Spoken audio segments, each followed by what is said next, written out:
sam Božana Milušić-Tomić, predsjednica Hrvatskog kulturnog društva Napredak Lukavac.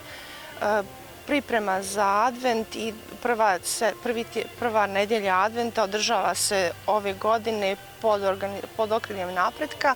Do sada se dešavalo dijaspora, mjesna zajednica i uglavnom dijaspora. Međutim, ove godine smo uzeli mi da malo okupimo svijet što je ostao ovdje. Pozivamo sve koji su voljni i druženja i svega da dođu ovdje. Klasično priprema kuhano vino, kobasice, priprema za Božić. Ovih 4 nedjelje će se održavati u vremenu od 16 do 21 sat. U ovom periodu Adventa Napredak organizira izložbu koja će se održavati u biblioteci u Lukavcu. To je izložba radova sa međunarodne likovne kolonije koja se održala u 8. mjesecu ovdje u Bistevcu i Lukavcu.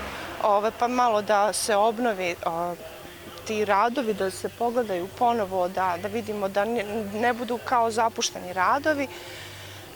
Organizirat će se i božićni koncert, sve je već u pripremi, dolazi nam ekipa iz Županje, ženski vokalni zbor Nene, pa sve je u toku izrade i pripreme, dogovora. 14.12. dobrodošli u dvorani u Lukavcu u 18 sati.